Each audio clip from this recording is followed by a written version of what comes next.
So welcome everybody to Trinity Talks, the road less travelled. My name is Aoife King and I'm the Communications Officer here at the Trinity Longroom Hub. I'd like to welcome our audience here in the Trinity Longroom Hub and also our audience watching on Facebook. Over the course of these conversations, we'll meet current and past students from Trinity College Dublin who have taken the road less travelled to education. Men and women from all walks of life who have overcome social, prejudicial and even geographical barriers, all for the opportunity to further their education. At the end of the conversation, there'll be an opportunity to ask questions or make a comment. For our audience joining us on Facebook, we'd be delighted to hear any comments or questions you have, so please write them in the chat and we'll bring them in at the end of the conversation. For our audience here in the Hub, we ask you to raise your hand and wait until the microphone is in front of you before asking your question. Today, we are delighted to be joined by Dr Patricia Stapleton, who was the first student through Trinity's Access Programme to achieve a PhD. Patricia will be in conversation with Senator Lynn Ruane, who herself returned to full-time education as a mature student through Trinity's Access Programme, graduating from Trinity College Dublin with an honours degree in political science, philosophy, economics and sociology in 2016. So that's all from me. Thank you very much for being here, and I'll pass you over to Lynn. Thank you. So, Patricia, Doctor. Dr. Evil, spinning in the chair.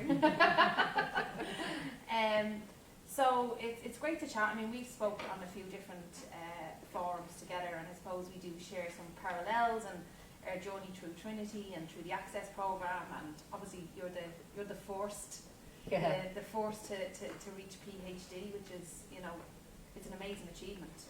But I think what I'd like to know, obviously, more, so sometimes we go straight for that big headline, you know, first PhD student that came through Trinity. But obviously there's so much more over a whole course of a life that feeds into that, and, you know, the different paths that we take and the different people that had an impact on us or didn't have an impact on us. And, you know, so what I'd love to kind of start with is maybe if you can give us some of that process or parts of your life and your journey that brought you to that point where you decided to go and study in the Access Programme. Okay, so it's been a long journey now at this stage.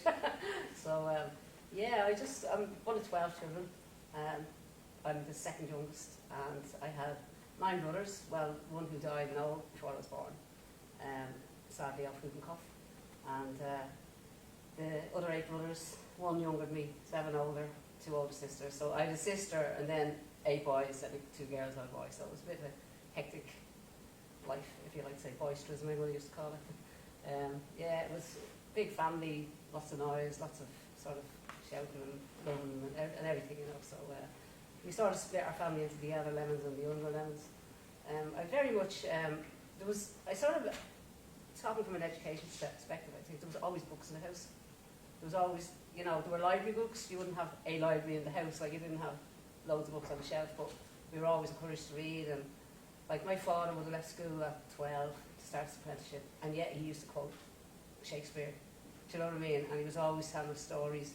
He was born, like, my father was alive now, he'll be 107 or something like that. So he was born in 1914, 15, I think, and so he's always telling stories about the great lockout in Dublin, the great strike, the lockout, and, you know, in about 1916. So you're brought up on all these sort of stories, and, you know, living from the North Inner City, you're sort of living in the area where all these things happened as well, you know. So it was very much part of my life growing up. So I went to school in North William Street, the nuns, and there was a library next door to the school, so every day I was in with 2 more books. And in the house then, was it a 2-bedroom or a 3-bedroom? No, we had, it's one of these houses that looks like a little cottage on the outside, but when you go in, it's split level, so you go down and up. So it's like, there was 2 bedrooms sort of upstairs and 1 downstairs, and then there was a parlour, and we weren't allowed into that. So it was mad that it was 13, it wasn't the house, but you weren't allowed in the parlour unless the priest came around or someone came to visit, you know. So you had this mad big spare room basically that no one slept in, you know. And did all the boys have to sleep in the same room? We were all, well, when we were young, like, it was sort of, well, I was only 6 when my other sister got married, and my other brother got married the same year as well. So, you know, we were sort of, I was then waiting on the next one to get married so I'd have a bed of my own instead of having my brother's toes in my face. Yeah. So, you know, it was a bit like that, you know. So it was bunk beds, table beds, settee beds, you name it. Army overcoats. A couple of my brothers were in the FCA, so we had nice warm army coats for the beds. You know, no duvets then. Yeah, it was pretty amazing. And so I used to go to the library every day, nearly, and when I was about 10 or 11, it was a real split in the library then. This is the adult section. There's a corridor between the adult section and the children's section, and the librarian says, oh, I'll pick out suitable reading for you from the adult section. She started giving me biographies and sort of historical biographies and stuff, so I always had like a real strong interest in sort of. But do you think the interest came, you had the interest before she picked up biographies, or do you think her introduction to it? Yeah, I think I was heading You were towards that way. I was anyway. leaning towards that. I always did an awful lot of reading, and you know, I was just getting probably more mature minds. I didn't like sort of the kids' books weren't really satisfying. Did anyone else in the house read the books that you read? Like, did you? Yeah, there was a lot. Nearly everyone read in the house. I mean, everybody was out working from a very young age. You know, like all my older brothers, before they got proper jobs, would have been delivery boys and everything. Because there was very little money in the house then. Like with so many kids, and you know, it was the 1960s here, you know. So yeah, it was pretty much everybody out and doing a little bit. And like most of my brothers, the older ones would have left school after primary. Imagine doing a primary cert, putting the kids through the stress of a primary cert, but that was as important then maybe as a leaving cert. And did some of the younger ones then go on to secondary? I've one older brother who went through secondary and got a scholarship to teacher training, Oh, brilliant. and he ended up becoming the principal out in Darndale. Oh, very good. Yeah, and he was very instrumental in introducing breakfasts into schools. Yeah, into disadvantaged schools, so he did a lot of good work out there. He's retired now. And so he went to college, so he was seen as like a bit of a god if you're watching, Kevin.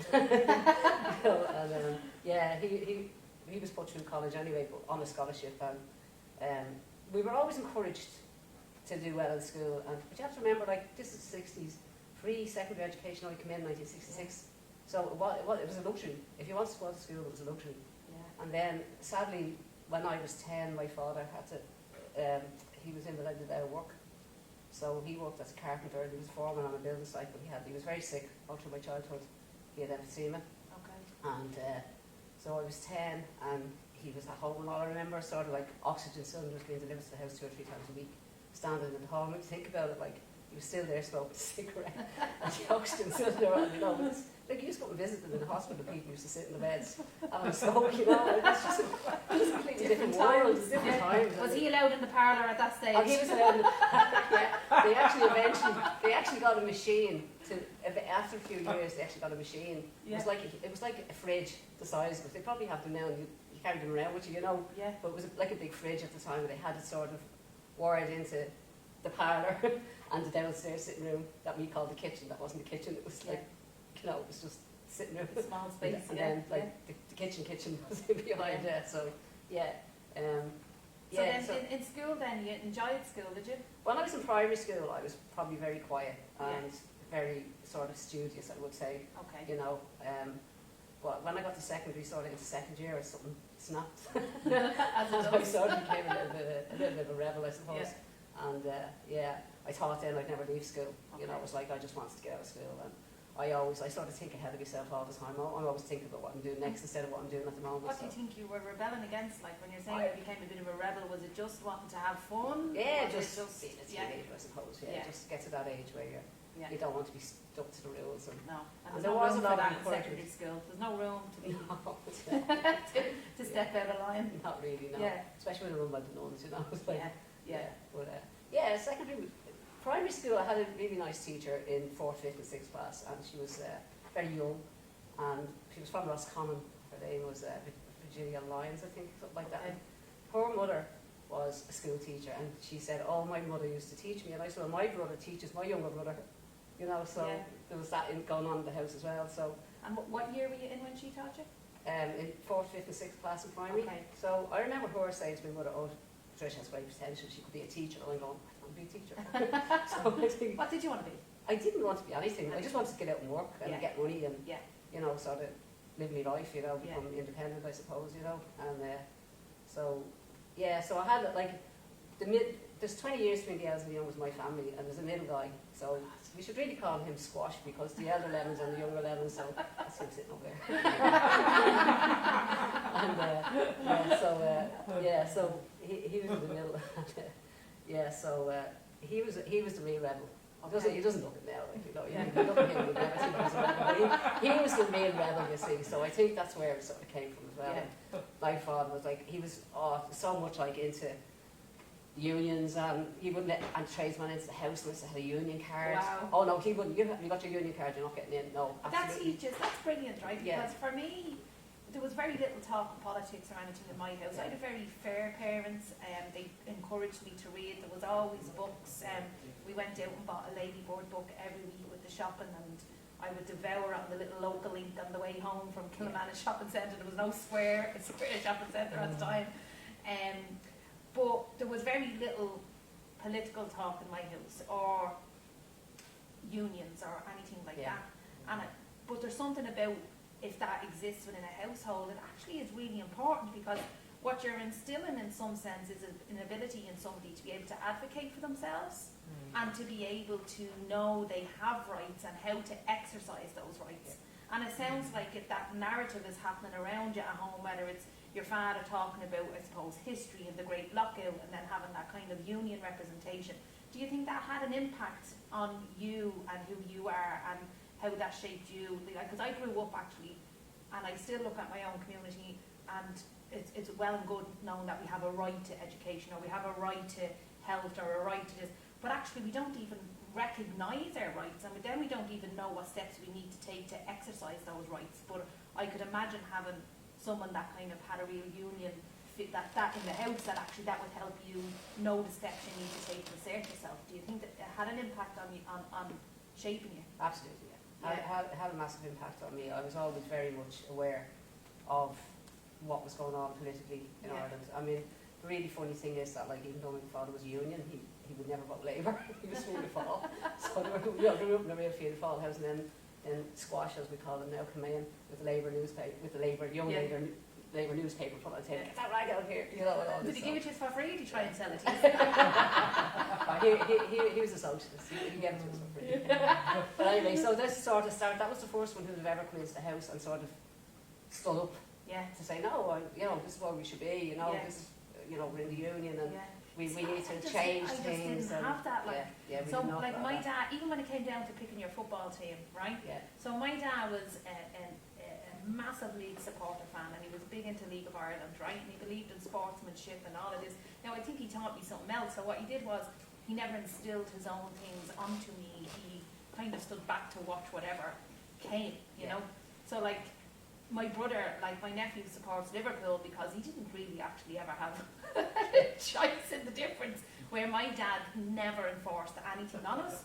So then I ended up with United, and my brother Liverpool, my dad Leeds, do you know what I mean? So, and it created a rivalry, like, so there was nothing ever kind of, we were just left to, which I think has a benefit and then not a benefit either, like, do you know what I mean? It's kind of a mix, like, I don't know still who my mum and dad ever voted for. Oh yeah. Oh, it's like, we walked up to the voting ballot, but I have no idea, only for I found this picture with, I am going to admit it, but because I think I actually put a photograph of it in my book, but it was like a Lamass sticker. I nearly had a heart attack when I seen it. But it sounds like there was probably a great vibrancy in your house in terms of dialogue or debate or conversation. No, it's just you do what you're told. Yeah. You weren't supposed to really. It was a little bit like growing up at the time. You just did what you were told. The church told you what to do. Yeah. And like my father, like, again, I mean, my mother was a very strong woman. I seem to be talking about my father a lot, and he died when I was like 19. But he had massive presence in my mind because he was at home all the time. For me, when I was young, because he was sick. And would your mum have been at work? And no, she wasn't. And so it was all everybody coming in, handing up your wages. Like, we gave up half our wages or more even, So as soon as she started working, that was it. Whether it was part-time or full-time. And she was a very strong woman, and she looked after my father all the years now, which is very sad, like the time when they should have been out able to enjoy themselves a little bit. But that's the way. To pull it back then to school, then did you see school out, or did you finish? I left at my inter-cert as it was then. Okay. So I was just gone 16. Yeah. And I left school, and then again it was a secretarial course. You weren't just leaving school for nothing. She did want me to stay off my leave, certainly, ma'am, and she got my brother Kevin to talk to me to try it, and I said I'm not staying on in school. But I'd also heard a conversation between her and saying, oh, Patricia will be leaving school soon and that'll be another income. You know what I mean? Oh, we'll pretend we didn't want her to leave. But she did, and I know she would have found the money for me somehow if I wanted it. it. Was hard, wasn't it? Yeah, it was very tough. Different times, you know, very different times. There was no support then. Yeah. So, I sort of was, then when I got me intersect results and I realised I did really, really well, I was sort of, well, maybe I should, but that was the middle of September then. Yeah. So you're not going to go back then. I'd already started the secretarial course. So everyone in the family had to do, like most of the older brothers had trades. Did you continue to read throughout those years? Did you continue to try and obviously, access texts? I probably stopped reading history books and probably read terrible books. Go on, for a long time. I want to know what terrible books you went through them. There was all this stuff that was out at the time, like Rich Man, Poor Man, and all these things that were on telly, you know. It was just they were the going thing at the time, reading, and you were too busy with your life. But so I done a secretarial course, and like when I was in school, in secondary school, we actually had typing classes. So that's I don't think you'd get that now. You know, we did computer class, I suppose, but it was. I think the nuns were great at sorting out people, saying you'll work in a shop, you'll work in an office, you'll be. That still does happen. It probably does. It does happen in so many ways, and I think, you went through TAP in 2008. I went through later on, and TAP does great stuff, but in a wider sense, we're missing so many of the parts. Like, I mean, even if we look at apprenticeships and stuff.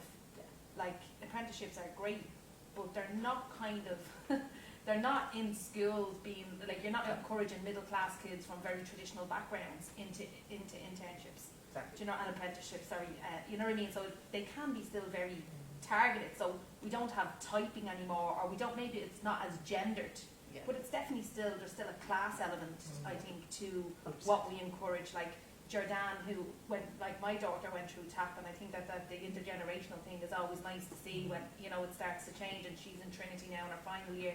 But her guidance counsellor tried to encourage her to do hairdressing. The child had never ever expressed an interest in hairdressing in her life, and she's like, no, I want to go and study film, and I'm an act. She had acted in it, like she was literally acting on the telly at the time. Do you know what I mean? So she was displaying all her talents. So I think we still do. We still have that in a sense. It's still there, you know. Well, I'll tell you a story about my youngest son, right? He went to a very well-known school on the north side of Dublin, and a lot of ex-politicians went there and stuff, you know. So he went in his final year, and they were doing the open, you know, the going to college open days and stuff like that.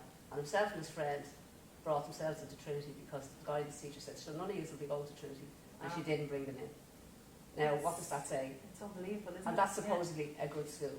You know, and that to me, I just thought, he didn't even apply for Trinity because he just wouldn't. He's not like, oh, there, you were there. Yeah, I know. My youngest girl wants to be a midwife, and she has no interest in going to Trinity. Like, she's only 14 now, like, but so she'll probably go to UCD or something. But I think it's her form of rebellion. You know, she's like poor Jordan when she comes in here. It's like, it's your man Lynn Ruane, and she's like, oh fuck, she's so sick of it. She just wants nothing to do with me. You know? She's like, now I'm Jordan. Remember my first name. It was very much, I did, like, school had an influence on me a lot. I mean, I didn't ever think about I wanted to go to college. I remember very briefly, they brought in these blue career guidance leaflets. Someone came in to talk to us, and we were just a pile of them left in the windowsills in the classroom. You know, the old convent schools with the big wide windowsills like that, and they were left. And I remember picking up and saying, oh, I'd love to be a vet. And I looked, you do 7 years in college, and I went, oh no, I could do 7 years in college, I'd never go to college. Do you know, and it was just like, it didn't even cross my mind that I would go to college. So I was just thinking, if I go on and do my leaving cert, I'd probably have to be a teacher. I don't want to be a teacher. I just didn't. The thought of it never even. Definitely not what I wanted to do. It's that lack of choice, isn't it? Like, so if you're obviously coming from a particular environment or a particular class setting, or just historically in terms of education in the family, it's like, you know, you don't have an array of choice, so you don't get to go, I might study this or I might do that, and then you choose between them. And I always tell the story of my youngest girl who said she was going to, before she said midwifery, she said she was going to drive an ice cream van and have loads of cats. And I remember just that, and I was like, have I dragged myself through all of this for you to drive an ice cream? Right? And I just thought, what she responded to me was so profound. Actually, she said to me, "Yeah, but I'm choosing to drive the ice cream van." And I was like, "Wow, yeah, okay. So what you're saying is that you now have options that I didn't necessarily have, but you're choosing to drive the ice cream van," and that's what it's about. Yes. So it's not that there's anything wrong with different professions, like, you know, carpentry or hairdressing or whatever it is that you want to do, but it's about whether you've been funneled into that particular thing because you have no choice, or you choose, no, this is what I want to do, but I could do any X amount of number of things, and that's really what it's, what we should be striving My for. take on it is that everybody should have the opportunity of an education, Yeah, and what they do with it is up to them. yeah, but You know, look at opportunity. it's about It's a bit of a opportunities. myth. Yeah, So- there was definitely a myth when I was like, Yeah. there wasn't though. So Yeah. I went it's through, like left it's- school, it's- did the secretarial course, was out of work for a while. My father got me up at 8 o'clock every morning in case I got used to lying on. I had circle jobs in the paper that you needed to agree for, you know, there was no way you were allowed in the airhouse if you weren't working. Yeah, same with your man. Oh no, lots of no. siblings You just there got a as job, well. didn't care what it was, you just got a Yeah. job. So first job was in a factory that were Phillips out on ski, and I used to get a lift from the North Strand over every morning, and then an office job came up and I had to take a pay cut to take it, and I didn't want to. I mean, you're going to that office job, you did a secretarial course, you're not staying in the factory, you know, like it was like the status thing was there, you know, Yeah, whatever, job for you life know. stuff. I mean, she was right, Yeah. you know what I mean? Like, you hate to admit that, but Yeah. she was. Yeah. And yeah, so I worked in various, you know, just office jobs and admin, sort of did quite well. And then when I had my kids, I decided I'd just stay at home with them, take a career break. And basically, my journey through later education was when my youngest son was 3. I thought I needed to learn computers, because when I left the office, I was using, you know, the little boxy computers with the orange writing on the black thing with the dot going across. I'm not going to say Do you know what I mean? that. And a fax machine at the time was like the size of a chest freezer. You know what I mean? And that's when I left the office, and I thought, I know, and Windows 95 hadn't come in. By the way, I went to TAP in 98, not 2008. Oh, sorry, no, you got your PhD in 2000. Yeah, in 10 PhD. Apologies. Yeah, Yeah. no problem. But yeah, so you know, Windows 95 hadn't even been brought in. So the local school where my kids went had loads of classes for parents. They had a homeschool liaison, Yeah. parent sort of teacher. And I did loads of little courses in school and did pottery and all this. I really loved that. But we did loads of, what really sort of got into my head what I wanted to do was, there was this help your child with their homework thing. And I said, well, I'll go to that, because they do maths all differently, you know. And the next thing around said, would you help me out with this? And I could not believe the literacy problem in the area. I mean, people literally couldn't write. Yeah. So I ended up doing an ALA course to become a literacy tutor. Brilliant. And I was doing that then. And yeah, so that's sort of, I started thinking then about, you know, and I actually really enjoyed, and I was doing one-to-one with this woman, and she wouldn't go in. She was well So you able. became a teacher after all? I did become a teacher after all, but it wasn't what I imagined teaching to be. I was thinking of a class of 40 kids. You know what I mean? And at the time, there was maybe even 40 kids in the class, you know, so I was blown away with that. Yeah, so I did become a teacher, and, you know, this lady wouldn't, her husband didn't know, she couldn't read and write, Oh, wow. and they were married like 20 odd years, and he just didn't know. And she, everywhere you go, she said, I forgot my glasses, can you fill in the form? And she was actually doing really well, and she was able to, well enough to go into a group, but she wouldn't. And I said, that's fine, we'll just stay one-to-one then, it's not a problem. So, yeah, so then I started teaching groups in like the Larkin Unemployment Centre on the North Strand. I had a group of people then, and the same thing, really difficult people who were living in the community and just couldn't, you know, and a lot of these people, so I was teaching a few different things, communications and stuff like that, and that, some random thing like that, wherever I got it from. And a lot of those people went on to work in the community as well. So yeah, it was really nice. And I sort of, then I was thinking when Lynn was 3, I thought I need to get back and learn computers. So I went into Larkin Centre, could I do a computer course? And we had nothing but this, they teach computers on this back to education course. And I thought, okay, it was only from 10 to half 12. Okay. And I thought I can manage that, because Lynn was in play school at the time. So I went and I done that, and then this lady came in and spoke to us the first year at TAP. She came in to talk to us in the back to education course.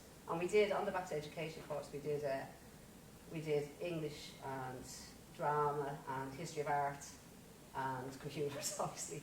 And yeah, it was great. And the guy who taught me there actually is in the education department here now. Oh, wow. Yeah, I don't know if he still is, he was usually anyway.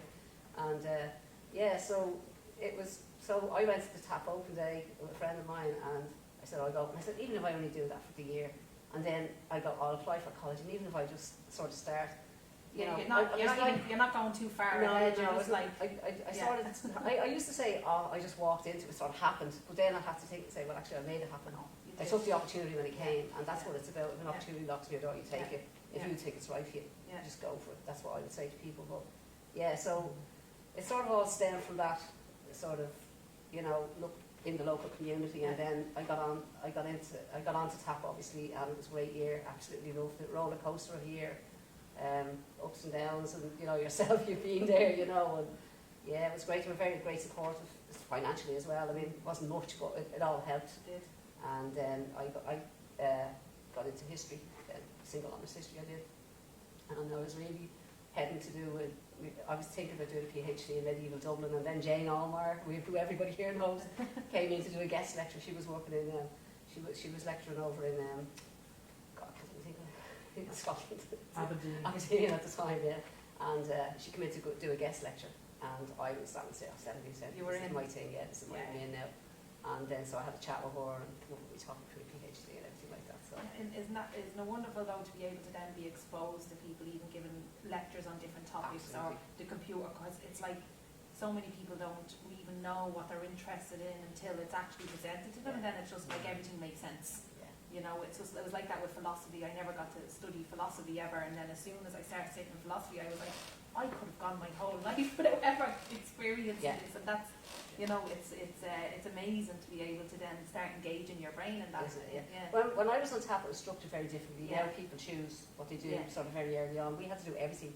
Science included, up to Christmas. We had to do that up to Christmas, and then you choose between science and the arts. So we had lectures on history and economics and philosophy, and it was all sort of rolled into one big long thing, but I just loved it. Like, there's aspects of what I loved, and we had to do maths as well.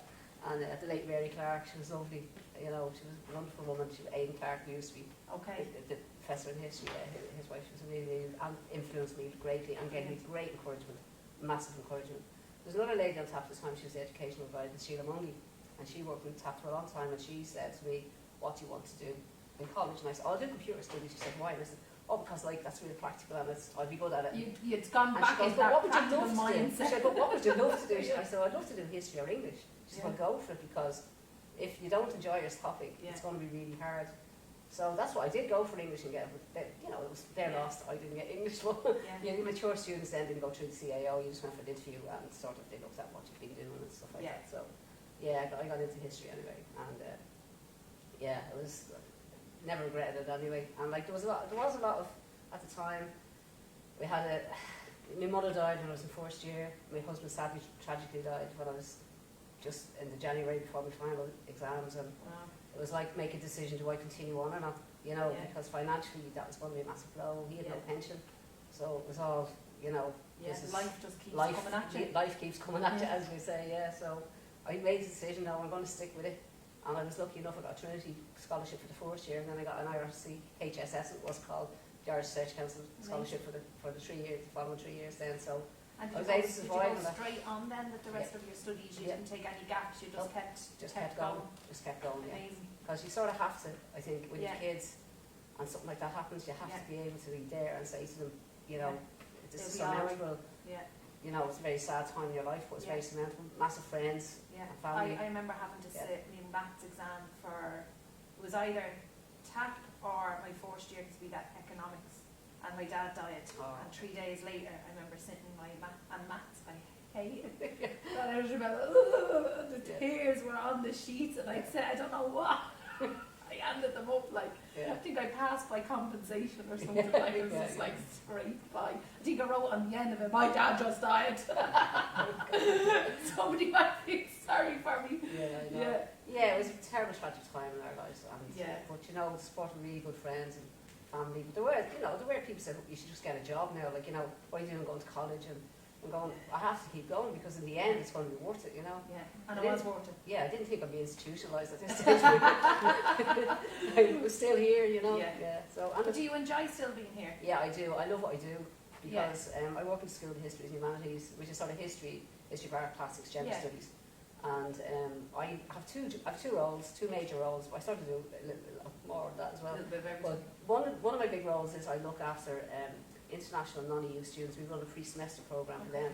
It's normally 3 weeks. Let's forget about COVID. It's normally 3 weeks in September, and they get 5 credit for it. So they pack a whole module into 3 weeks. So they've lectures and seminars, and they have to write assignments, and it's very busy for them. But we bring them on field trips and like related to all their studies. We call it Understanding Ireland. So we started off with just the one programme, and then we said we do a 1 week version in January, and then we pushed that out to what we call Understanding Ireland, the Smart Start programme. That's students who are coming here for the 4-year degree, international students, and they can do a 1 week sort of softer version, if you like. It's less lectures and sort of more field trips, and it really, they get to know each other so well, and they love it, and the feedback on it is fantastic. And I'm dealing with all these lovely young bright minds, and it's like a mini tap, is it? It is like, so that there's a community but it's, kind of setting up to help each other. And absolutely 100%. And then on my other job, which is my main job, is I'm administrator for Evening and Short Courses programme, as we call it. They used to be called extramural students, and they still are colloquially called extramural students. Okay. And so what we have is we open up lectures, undergraduate lectures, some undergraduate lectures to members of the public, and they come in. So you've got people from all ages, all walks of life come in. And history of art were the ones who started it first. And is there outreach with that? Like, do you go out and seek particular communities? I've been out to, ironically, I went out to, I sometimes speak to people, and we give a few places every year to someone who's maybe in a local CE scheme or something like that. Brilliant. And I popped out to see Focus Ireland in the school where they're based. They do an education programme in the school I used to go to, believe it or not. I couldn't believe it, in George's Hill, So, so there's a lady that as well always sends people to me, maybe from Pace or somewhere like that. So we've 2 or 3 people gone through, and they don't do any exams, they just go to the lectures and listen to them. So we've had quite a few people who will go to that and then go on and do a degree. Okay, and brilliant. So it's a nice stepping stone, but for the majority of the people are retired. So we actually have one man who is 103 and still comes to the lectures. Oh wow. Yeah, Joe Wazelsky, I think. Oh, he's I've met him. I've met him. He's him. amazing. Yeah. So he's not able to get around as much, but he's. But I just think that's so beautiful, isn't it? Because then what it does is it removes this concept that education is about making you some sort of economic unit for society, but actually to just continue to engage in thought and education. I think Joe is a wonderful example of, just keeping engaging and using your mind and learning and... Yeah, and we focus on him quite a bit. There's an awful lot of people come in their 80s and 90s as well, and they just come in, they're missing coming into college because they weren't allowed. And even when the students went back on campus last year, they weren't allowed. So some people were live streaming out to them, and do you know what I mean? And but we've discovered there's a couple of courses that we're going to sort of keep online because it works, and so like we've got this course that we do, and it's a genealogy course, and with people in America, England, Scotland, Germany, so you wouldn't got them if we hadn't gone on Zoom, so there's some good coming out of this. But it has to be blended. But we're back in college, back on campus now in January. So to kind of wrap up, Patricia, what would Mum and Dad think now? I remember when I was in Trinity first, I thought my father would turn in his grave because I was going to that. That's what it was a loaded question, Patricia. I was wondering what the history. My mother, when I was on tap, my poor mother, God love her, she got a bit of dementia towards the end, and she was very unwell. She had no specific illness, but she just wasn't well at all. We could never really get to grips with it, but she was, and she was saying, "Oh, you should have done this years ago. I told you years ago to go to college. What are you only going to college now for?" Sort of thing. And so proud. I'd say they'd be proud as much. Absolutely, 100%. My dad had dementia as well. I was only completing my first year in TAP, and I was like, I've graduated. I have a degree. I think I'm gonna know the difference. Let me enjoy it for a moment. Exactly.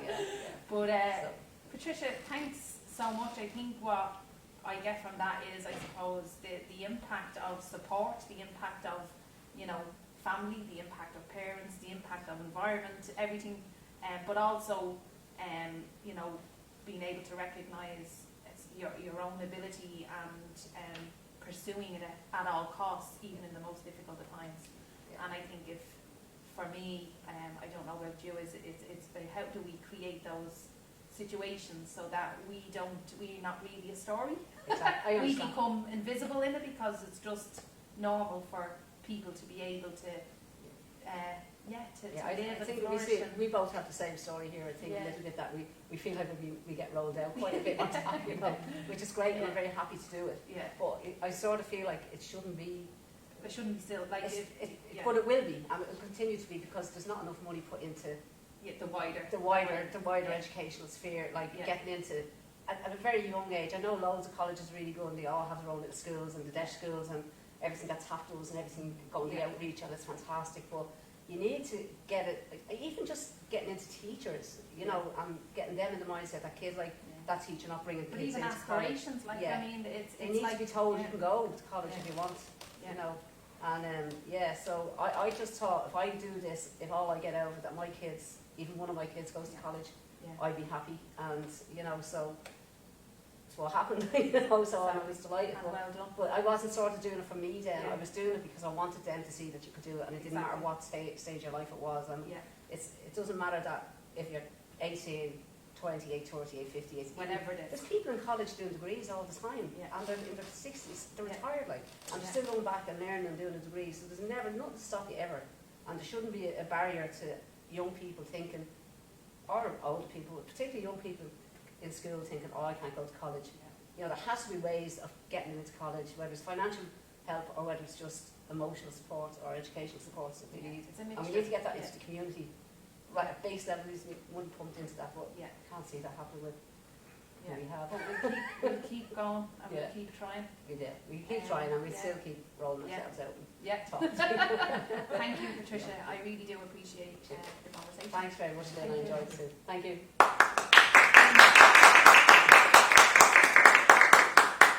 So I think we might have a question from Facebook. Yeah. This is coming from Sean Adderley. Hi both, very interesting and inspiring chat. I myself am a fellow tapper but now working on the Trinity Inclusive Curriculum Programme or project. I would love to hear your experience of how included or excluded you felt with the curriculum during your journey in TCD, and what suggestions you might have to overcome any barriers to your learning that you may have experienced. Okay, and I know myself and Lynn differ on this one. We had this conversation before. I always felt for the first few years I was here, I was waiting on a hand on my shoulder to say, what are you doing here, get out. And every time I handed in an essay, I was thinking, I'll be caught out now. And I think Lynn didn't have that. Lynn was quite happy here. Eventually it was sort of, that went away, and I think a lot of it was, I got a lot of support from TAP. And I have to say the history department were amazing as well. They were really good. I never felt excluded. I felt part of the community, the college community all along. And I just think it's all about, if the support network's there, and you have to take them. And certainly I didn't feel like an outsider in Trinity. In the beginning I did, but I got over that. That was my own probably inverse prejudice, I suppose. But that's what I was told. We were told you don't go in there. That's you grew up being told you don't go near Trinity, and you just didn't. I never walked through the place before I started with that. So I didn't feel excluded anyway. So I'm glad to say. I think I didn't feel excluded in a sense, but I definitely became more aware of my difference. So it was really stark, I suppose, but it didn't impact me negatively. I used it to try and understand society, and so for me it was like telling a story in a classroom about something you done when you were a kid, and watching everyone's face kind of go, and I'm like, what, you all didn't do that when you were 12, no? So it was this real, like, all of a sudden I was measuring my life against, like, now I do think my life was much more crack, like, surely, but, so I remember just that, but I do remember writing economics essays and reading over it one time, just looking at the curriculum itself, right? I remember writing an economics essay and reading it and going, who am I? What the hell is this? It was like the most, I was like, what kind of economics are they teaching in Trinity? So I remember going off and starting reading, like, left-wing economics and social economics, because I was like, I think Trinity's trying to make me into, like, this hard right-wing economics with this curriculum, So, like, in terms of that, but I think I got on quite well, and it's not, I didn't allow myself to be excluded, and I had to force myself to just be okay with my environment and what I was doing. you know, but I do know lots of people have been actively excluded as well, so the experience is quite diverse, I think. I know people that have been, and yeah. I was very lucky that there was a very strong mature student society at the time when I was here, and a lot of people from TAP, you know, so I had people coming in, but it was different. It was, you don't have that little intimacy that you get in TAP, obviously. And exactly. the first sort of week in the arts block, you're like, oh my God, it's like Grand Central Station here. You know, where am I going? What am I doing? And the curriculum itself, I think you just have to, you know, I didn't particularly struggle around. I always done well, so I didn't find any. I think the biggest thing to me was someone said, "What's it like being a mature student?" I said, "That's fine. It's just like when I'm in a tutorial, it's sort of. I mean, if I really noticed my Dublin accent. Do you know what I mean? It was like, well, I had one academic come over from England one time when I was doing my PhD, and he goes, "I don't recognise your accent. Where are you from?" I said, "I'm from Dublin." You know, the north side. Probably the most common accent that actually exists in Dublin. I said, "You don't hear too many of them around here. You don't hear too many of them around here." But he was so embarrassed, like, you know, and it's very funny. But being here made me love my accent in a way that I never thought was possible, like, because I was like, I actually love and I'm so proud of not only my accent but my dialect. Like, I refuse to even evolve in terms of how I pronounce words. I'm like, no. And I think that's a big part for me, is like, I don't need to assimilate into a different group to succeed. And I'm like, I'm not going to assimilate into something else or change something about me, that I should be able to still exist in Trinity and in society and do well at what I do and be good at what I do, while also still having very much a cultural identity that's grounded in talent. Yeah, exactly. I'm very proud where I'm from, the North Strand. And I still live in the area, still in Ballybox, so and it's a very vibrant community, and there's loads happening in the North Inner City at the moment. And if we abandon ourselves, that sends a message to kids that are coming up behind us that you have to be something else to succeed, and it's a different message we're trying to send. Exactly. You can be yourself within another environment and be happy. Hi, that's just like two amazing women, two amazing stories. I'd like to ask both of you, who is your most inspirational figure that you've met in Trinity, academic-wise, or on TAP, or in the history department, or anywhere? Who is the most iconic or inspirational for you academically? I think for me it would have to be my pal Katrina, who taught on TAP at the time, who would have went through TAP before me and then went on to study psychology. And for me, Katrina O'Sullivan is an absolute powerhouse and still very much owns who she is and where she's from. And I think being able to see her be who she is gave me permission to be who I was and know that I could academically achieve in the same way that she did. It's actually Katrina's son went to school with my son. And I used to meet Katrina down in the swimming pool. Oh, very good. So I know Katrina as well.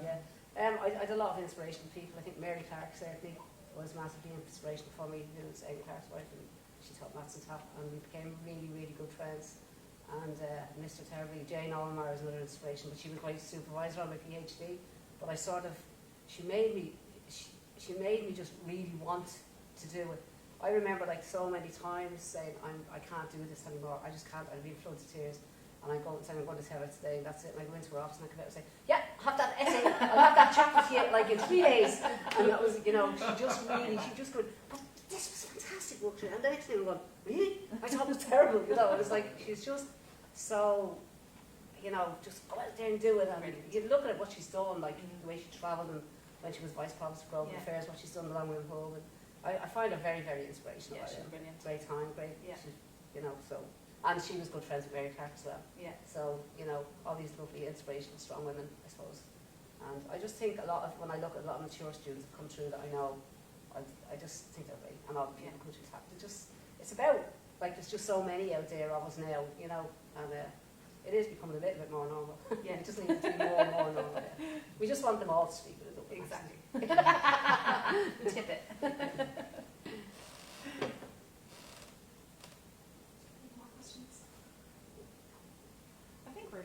Brilliant. Thank you. Okay, thank you, Lynn. Enjoy that. Handshake.